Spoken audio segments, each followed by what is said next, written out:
The Bitter Lesson. A sci-fi thriller retelling of 70 years of AI history. Epigraph. The wound is the place where the light enters you. Rumi, Divan. Prologue. Move 37. The room had the silence of a chapel built inside a broadcast truck. Cameras nested in corners like black insects. Microphones hovered like open mouths. LED panels washed the table in a clean clinical white that erased softness from skin and wood. The Go board, 19 lines by 19, sat under the lights like an altar under interrogation. Lee Sedol returned from the hallway with smoke still in his lungs. The door sealed behind him with a quiet click that sounded too final for a match that was supposed to be just a game. He sat, hands folded, shoulders relaxed, a champion's posture, composure built from repetition, from thousands of rooms like this. One, from a lifetime of learning how to look calm while a clock tried to kill you. Then he looked at the board. There was a new stone on the right side, perched high, too high, on the shoulder of a formation where no one placed stones. Not if they had grown up speaking the language of this game. Not if they had been trained by human teachers with human intuitions and human taboos. Lee Reflex smiled. The smile was automatic, the expression you give a child when they do something earnest and wrong. It lasted 2 seconds. Then his body betrayed his face. A pressure gathered under his ribs. The hairs on his forearms lifted. Somewhere deeper, below language, below etiquette, an animal part of him registered the move not as a mistake but as an intrusion. Commentators murmured. The tone in their voices carried familiar relief. Ah, there it is. The machine made an error. The story can continue. Lee tried to borrow their confidence. He leaned forward until the board blurred and sharpened again. He traced imaginary lines. He looked for the punishment. He looked for the human explanation. Go had always given him explanations, sometimes late, sometimes cruel, but always legible. The game was vast, but it was still a world the mind could inhabit. This stone did not become an error. It sat there like a fact that refused to turn into a reason. It was a mistake. It was not a mistake. It was a move for which those words were too small. His throat tightened. He realized he had been gripping his own thumb, until the nail whitened. He let go and the blood returned with a slow, dull ache. On the wall-mounted screen, the digital clock advanced 1 second at a time. Each click was a metronome for the world's impatience. Lee's gaze flicked to his opponent. AlphaGo was not a face. It was not even a body. It was an absence with a sponsor logo and a team of engineers somewhere behind glass. The player across from him was a void. No pupils to read, no breath to measure, no tell to catch. It did not fidget. It did not sweat. It did not need to convince itself it belonged here. The team behind that void was visible only as reflections. Beyond a pane of glass, soundproofed, tinted just enough to feel like a one-way mirror, shapes moved in a control room. Headsets, laptops, a screen wall full of telemetry Lee couldn't read. Their eyes never rested on him for long. They kept returning to the board like medics watching a monitor. He had played humans who surrounded themselves with seconds and coaches and entourage. This was different. This felt like infrastructure, like he was not sitting across from a person, or even from a machine, but from an organization with a method and a clock. The stone looked ordinary, and that was the horror. Ordinary instruments, alien grammar. Lee stood.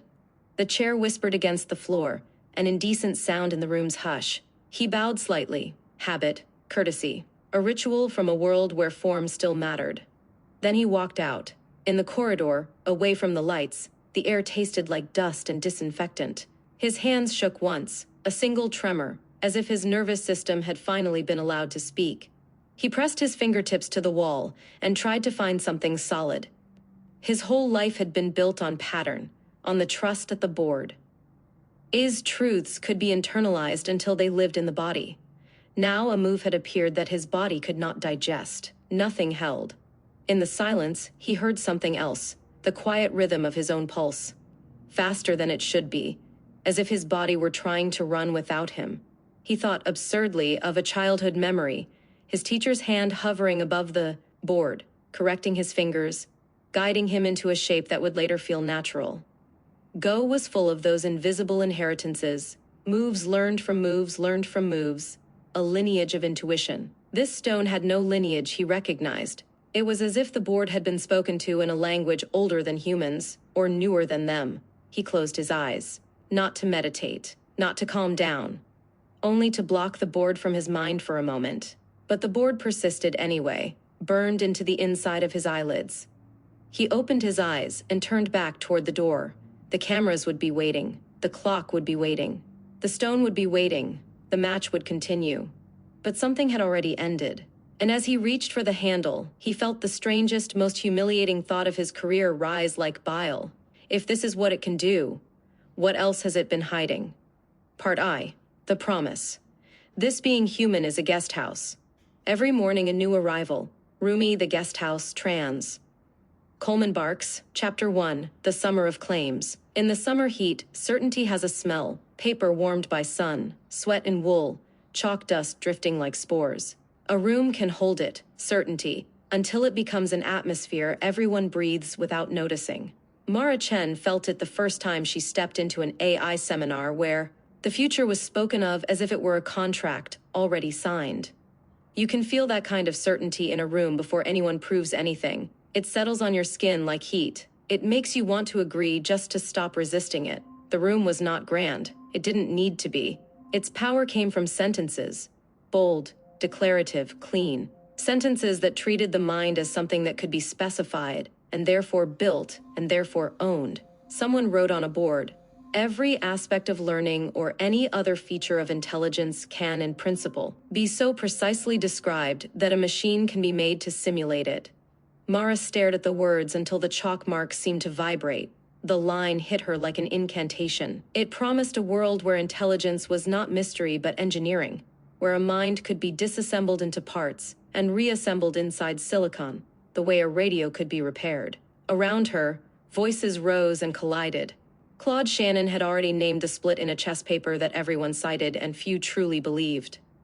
Type A, brute force, search, calculation. Type B, strategy, intuition, human-like reasoning. Everyone assumed Type B was the goal. Type A was just arithmetic. One group spoke in the grammar of symbols, logic, rules, explicit structure, intelligence as a cathedral, carefully designed, human understandable, elegant. Another group spoke in the grammar of neurons, networks, learning, general mechanisms, intelligence as a swarm, emergent, trained, found. They argued. They laughed. They made little cutting jokes that sounded like harmless academic sport. But Mara noticed, even then, the shape of the real conflict.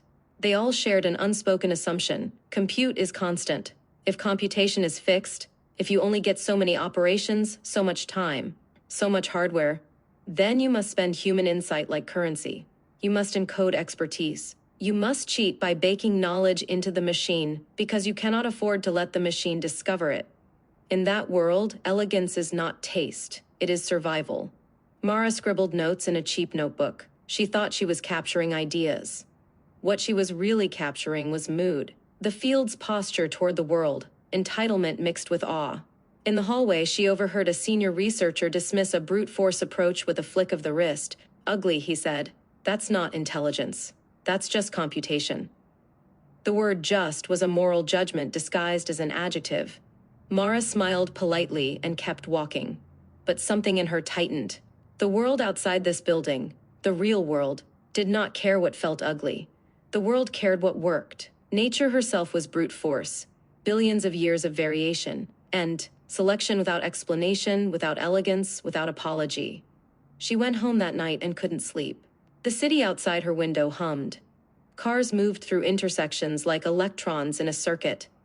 She imagined a machine that could learn the way a child learns, by living, by failing, by trying again, without being told what mattered. She also imagined the opposite, a machine that did not need to live. In the lab, computation meant hours booked on a shared mainframe. Stacks of punch cards guarded like ration coupons, late nights bargaining for time. Scarcity shaped the field's morality. You could almost hear it when people spoke. The reverence for efficiency, the disdain for waste, the worship of clever shortcuts. But out in the world, the hardware companies were iterating with a different rhythm. New chips, new fabrication lines, a quiet exponential curve that did not ask academics for permission. Mara didn't have a name for it yet. She only felt its shadow, a sense that the ground under the field was moving. The thought thrilled her. The thought frightened her. Because it implied something she wasn't ready to admit. If a machine could leverage enough computation, it might not need her understanding at all. She turned on her bedside lamp and wrote a sentence in her notebook as a warning. If compute grows, the winners may be the ones who bet on methods that can swallow it. Chapter 2. The Perceptron and the Fork. Frank Rosenblatt loved momentum. He loved the way attention gathered when you spoke as if the future had already chosen you. His perceptron was not large. It could fit in a lab. It could fit in a paragraph. That was part of its magic, a simple apparatus that promised a complicated miracle. It promised learning. Not learning as metaphor, not learning as hand-tuned rules, but learning as a procedure you could run. A mechanism that could, in theory, scale beyond any one person's mind. Newspapers devoured the story. Headlines were a kind of hunger. They demanded prophecy. Machines will be capable of reproducing itself. Be conscious of its existence. Mara read those words in print and felt a strange double sensation, pride and nausea. Pride because the field was alive, because it had the nerve to dream out loud. Nausea because the words were too big to carry responsibly. In faculty offices and conference hallways, skepticism sharpened into a blade. Marvin Minsky listened to Rosenblatt's claims and heard, underneath them, a dangerous carelessness. The belief that a single layer of adaptation could carry the complexity of mind. Minsky's mind was tuned to failure modes. He found them the way some people find hidden wires in a wall, not by luck, but by instinct and practice. He did not need to hate Rosenblatt to oppose him. He only needed to believe that premature certainty was poison. Mara watched the conflict emerge like weather. It wasn't only technical, it was social. It wasn't only about methods, it was about what kind of mind the field respected. At a dinner after a workshop, she sat near two researchers arguing over wine. If it can't represent structure explicitly, one said, it's not going to get anywhere. The other snorted. Structure is what you get when you scale learning. You're trying to carve the world into the machine by hand. The first shook his head. You can't just throw computation at it. The second smiled, almost kindly. You say that because you haven't seen how fast computation is becoming. Mara stared down into her glass. The reflection of the overhead lights rippled like a graph. Two paths had formed. Encode human knowledge. Build systems that feel like our explanations. Build general mechanisms. Let scale and experience do the work. The fork did not feel like a choice then. It felt like a philosophical preference. People talked as if the field could contain both. Mara did not yet understand what happens when a preference becomes identity. When the method you love stops working, the loss is not academic. It is personal. Later, she saw Rosenblatt across a crowded room, laughing too loudly, enjoying the current while it lasted. Minsky stood on the other side, speaking quietly to a small knot of admirers. His face composed in the way surgeons compose themselves before cutting. Mara realized, with a sudden chill that felt unearned, that the field was not only building machines. It was building factions, and factions once formed do not dissolve easily. They become hungry. They require enemies. They rewrite history to make themselves inevitable. Mara learned later, much later, when the story had hardened into folklore, that the feud had begun before. Either of them had tenure, before either had power, before either had a grant committee to weaponize. In 1950, at Bronx High School of Science, the future wore cheap shoes and smelled of boiled cabbage. The cafeteria was a cathedral of noise. Metal trays clattered against metal rails. 500 teenagers shouted over the steam of lunch, their voices bouncing off the tiled walls in a chaotic standing wave. It was a place where hierarchies were established by volume and posture.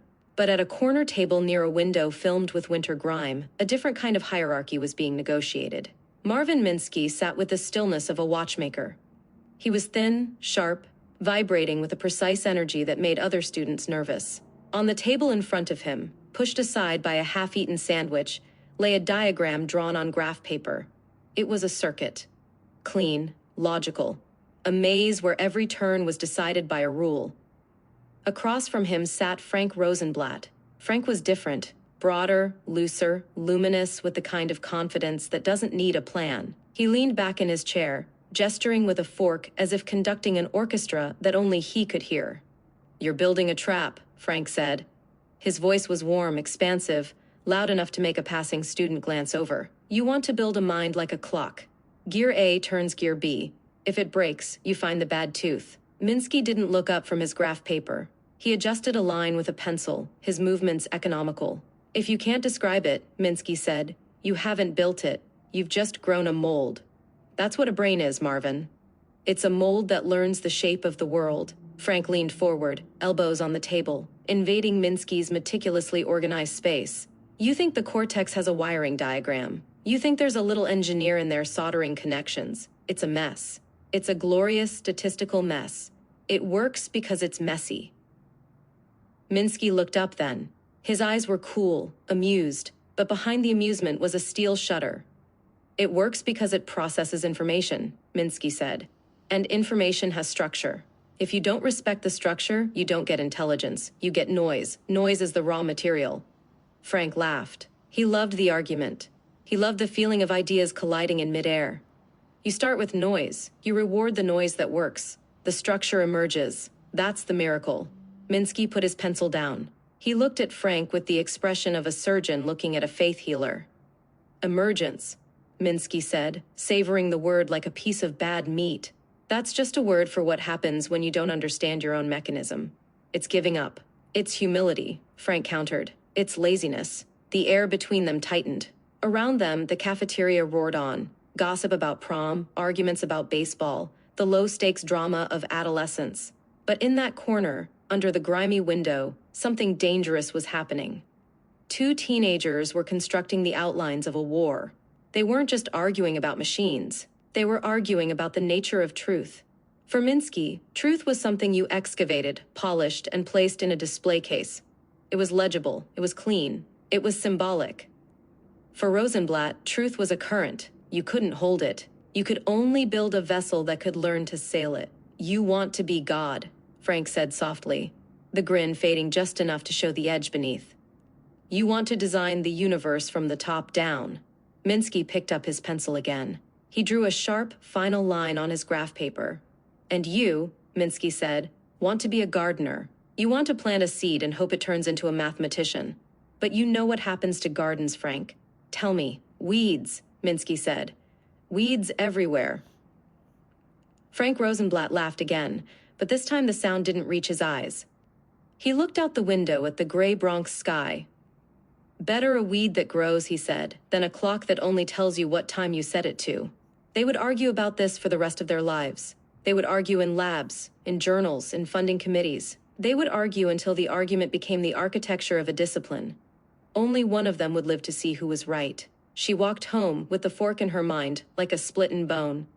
Two paths, two future myths, and no guarantee the kinder myth would win.